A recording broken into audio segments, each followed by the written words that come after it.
తమిళనాడు దివంగత ముఖ్యమంత్రి జయలలితపై ఆదాయానికి మించిన ఆస్తుల కేసులో గతంలో ఆమె నుంచి స్వాధీనం చేసుకున్న బంగారు ఆభరణాలు, నగదు, ఆస్తుల పత్రాలు 3 ట్రంకు పెట్టెల్లో తమిళనాడు ప్రభుత్వానికి చేరాయి. బెంగళూరులోని కోర్టు నుంచి ఈ ఆస్తులను AK-47లతో వచ్చిన తమిళనాడు పోలీసు అధికారుల రక్షణలో చెన్నైకి తీసుకెళ్లారు. జయలలితకు చెందిన ఈ ఆస్తులను 1996లో అధికారులు స్వాధీనం చేసుకున్నారు.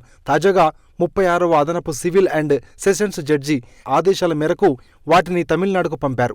జయలలిత నుంచి స్వాధీనం చేసుకున్న వస్తువులలో 27 కిలోల బంగారం నగలు, వజ్రాలు, పచ్చలు, కెంపులు పొదిగిన నగలు, 3 వెండి నాణేలు ఉన్నాయి. 59,870 రూపాయలతో పాటు మరో 1,60,514 రూపాయల విలువగల పాత కరెన్సీ నోట్లు, 2023 నాటి విలువ ప్రకారం 10.18 కోట్లకు పైగా ఫిక్స్డ్ డిపాజిట్ ఫండ్ను కూడా తమిళనాడు పోలీసు బృందానికి అందజేశారు. ఈ ఆస్తులను తమిళనాడు హోం వ్యవహారాల జాయింట్ సెక్రటరీ జే.ఆన్ మేరీస్ ఫర్నా నేతృత్వంలోని తమిళనాడు అధికారులు, స్పెషల్ ఇన్వెస్టిగేషన్ యూనిట్ ఎస్పీ విమలకు బెంగళూరు కోర్టు అందజేసింది.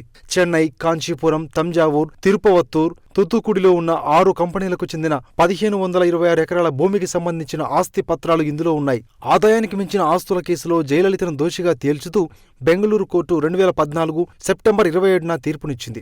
జయలలిత ఆస్తులను వేలం వేయడానికి లేదా విక్రయించడానికి ప్రత్యేక పబ్లిక్ ప్రాసిక్యూటర్ను నియమించాలని కోరుతూ న్యాయవాది టి. నరసింహమూర్తి ప్రత్యేక కోర్టులో పిటిషన్ దాఖలు చేశారు. దీంతో 2024లో స్పెషల్ పబ్లిక్ ప్రాసిక్యూటర్ను నియమించగా శనివారం తుది ఉత్తర్వులు జారీ అయ్యాయి. కాంపిటేటివ్ ఎగ్జామ్స్ కు ఉపయోగపడే ఇలాంటి జీకే కరెంట్ అఫైర్స్ ను ఎప్పటికప్పుడు తెలుసుకునేందుకు మీ ఫోన్లో డైలీ బైట్స్ కరెంట్ అఫైర్స్ యాప్ను డౌన్లోడ్ చేసుకోండి.